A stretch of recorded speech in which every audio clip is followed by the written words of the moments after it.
How's it going, everyone? Welcome back to the channel. It's your boy King Calf, and we are here with episode 5 review of Dragon Ball Daima. Sorry, this episode did come out a day late. I was meaning to get this out on Friday, but some stuff came up, and I was unfortunately not able to watch the episode till way later in the night. And then afterwards, doing the filming and everything took a bit of time. But here we are, just one day late. Sorry about that. But yeah, let's get into the review. And before, like always, hit that subscribe button, like the video, leave a comment, all that jazz. Let us know what you thought about the episode. Definitely check out the previous episode reviews if you want to see my thoughts on the series thus far. And let's get into the review of episode 5. So, we continue right where we left off. That masked person in the previous episode revealed her face, and it was a young girl. We do find out her name was Pansy. And pretty much the episode is just kind of introducing us to her. We as the viewers have already seen her in, a ton of the promotion for Dragon Ball Daima. But, this is the first time the characters are actually meeting her and seeing her, like, face to face. So it's really cool. It's always nice when they introduce new characters in Daima, which is definitely one of Daima's biggest strengths, is that we're just getting so many new characters. And so many different character designs, and it's really, really cool. It's not just like your standard spiky hair people. There's a lot of different creatures and monsters and everything, so that is definitely a strength of Daima thus far. But yeah, we start the episode with Pansy just asking who they are and telling us her age. Like, we find out she's like in her 70s or 80s. She knows the land very well. And at first Glorio is kind of trying to like get her to leave because he just thinks that she's just an annoying girl. But she does know the way to the castle of the third king, which is where they are trying to go right now. And we also do find out that Goku is a fugitive now. All the military for the king is looking for him, just because in the previous episode he kind of wrecked everyone. So it's cool to see Goku as like a fugitive. It's definitely something new that we haven't seen before. But Pansy as a character, she's really cool. She's got a lot of promise. She's almost like the Daima version of Bulma, because she does start to speak about how everybody in the realm has some sort of magic power, and we find out that hers is like telekinesis. She can lift objects, and she lifts a rock, which seems to take a lot of energy out of her. But she also says that she's good with machines, and that's one of her strengths. Even though she has a magic power, her strength is machines, so she's kind of like a Bulma in a sense, which is cool. I'm excited to see what she can do. But she's asking Goku, Supreme Kai, and Glorio all these questions, and they're very reluctant to tell her all the details, just because they don't know her. And they're walking to the castle, and she says, oh, there's a shortcut here. So she's very, very knowledgeable about the land. And when they get to the actual castle of the third king, we see that they might not let anyone in, and Glorio tells Pansy that she should stay back. And then that's when Pansy shows that she's actually the princess of the third king. So we find out that she's the daughter. So she's got some royalty in her. So she is the princess of the third king in the Daima realm. So very, very cool. Her character design is really cool. She definitely looks like somebody out of like Chrono Trigger, in my opinion, but she's got a lot of promise. I do like the voice actress and everything. So I'm excited to see more about her. And this is where I was really disappointed, because in my last review I did say that we saw like the shadowed face of this guy, and I was hoping he was gonna be some kind of challenge for Goku. We're on episode 5 right now. By now I kind of do want the characters to have some sort of challenging fight, just something that's going to make them actually sweat, because although we've gotten action in the last 3 episodes, they've just been fodder for Goku. He's just been like one-shotting everything, and he's in base form the entire time. So I was hoping that we were going to get some sort of like actual challenge for Goku. But he ends up actually being a nice guy, and he was the one that sent Glorio to find the people that beat Majin Buu, because they need to stop King Goma. So, he's a nice guy. He's Pansy's dad. He's very accommodating to everybody, but I just really wish that he was just somebody that was going to fight Goku. And although we do get a pretty cool action scene, it still again turns into just fodder for Goku, which I will get into later. But just that is my thoughts on the character. I was really hoping that he was going to be a challenge, but you know, it is what it is. He might come in handy. He does seem like a pretty cool character, so maybe it's for the best, but we'll have to see. What I do like about this episode is that we actually do see King Goma again. You know, we see one of his little underlings reading bedtime stories or whatever to Dende, and he says, "Oh, put more emphasis in the story. You need to entertain him because we need him to make another set of Dragon Balls for us." So we do get, you know, what Goma's intent is of capturing Dende, which I do like because I thought it was just so that the Earthlings didn't have Dragon Balls anymore, but he wants to make a brand new set just because the Tamagamis are very, very powerful and he couldn't even collect them, so he wants some other sort of set of Dragon Balls so that he can have his wish. So we do get, you know, some sort of motivation, and we do get to see him again. So that was very nice, just because I'm pretty sure we've only seen him in the first episode, and then we saw him at the beginning of the second episode. So we haven't seen Goma in a while. We haven't seen Degasu in a while.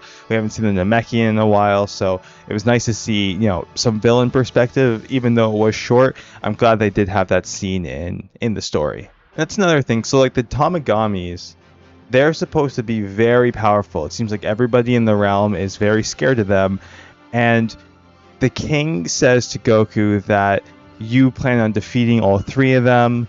That's kind of crazy. There's no way you can do it. But then he does say, well, you did beat Majin Buu, so maybe it is possible. So that makes me think, like, are the Tamagamis on Buu level? And then it must be Kid Buu, because Kid Buu is like the pure form of Buu.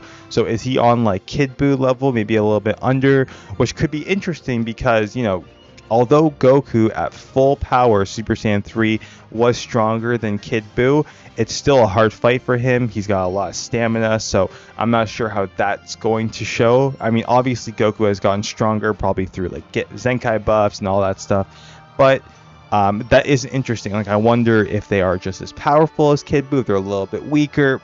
I'm hoping that we'll get to see it soon.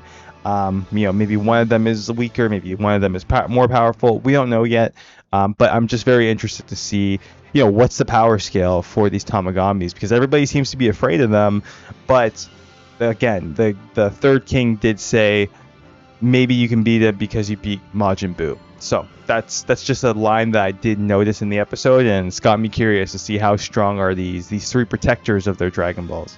So, you know, they find out that Goku is an adult, that he's been wished as a kid, that, you know, he's got 2 kids and a wife, because the king did say, oh, I give you permission to marry Pansy. And then the king wants to see how strong Goku is, and that's when we get this big fight scene where all of the king's soldiers fight Goku. And again, more fodder for him. He's doing flips. He's one-shotting everybody. There is a really cool part where they say grab his arms and legs, and then what Goku does is for a split second turn into a Super Saiyan to just like push everybody off. So we do get our first actual look at Goku Mini Super Saiyan. You know, we do get to see him as a Super Saiyan in the theme song, but this is like the first time briefly that we see in the actual show, which I'm cool with that, because I was always thinking that because he's a kid and he can't control his power as much, is he able to turn Super Saiyan? Is this something that he's going to have to like reteach himself? I didn't know how they were going to tackle that, but it seems like he is able to tap into that energy. It was for a split second, so I don't know if that's going to factor into it, but he does go Super Saiyan for a second, and that was very cool. The animation, again, was great in the fight scene. Very good choreography. It's kind of funny to look back at Super on the 5th episode, the iconic, infamous 5th episode of Dragon Ball Super, and compare it to the 5th episode of Daima. It's like night and day. But, you know, great fight scene. You know, we see some cool moves from Goku. He doesn't even use his power pole, which I thought was kind of neat. He's like dodging swords. He dodges the sword like this big guy and then kicks him in the face. So it was a really cool fight scene. But again, I'm just really waiting for a fight that has some sort of stake. But yeah, we're on the 5th episode. Maybe I'm being too impatient. I think I'm just comparing it too much to, you know, Super and GT and Z, because like by the 5th episode, like Raditz is there fighting Goku and everything, and there was a battle that Goku couldn't win. GT, there was a couple fights where Goku got pushed and had to turn Super Saiyan.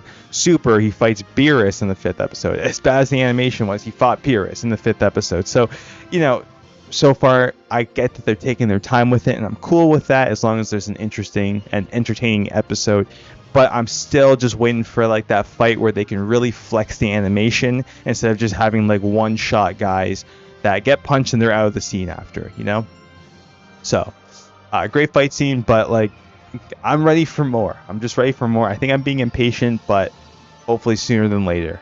So, the king is impressed and saying with Pansy of how strong Goku is. So then Glorio asks if they can have a plane so then they can go to the second world and, get the Tamagamis. They want to fight them and get the Dragon Balls.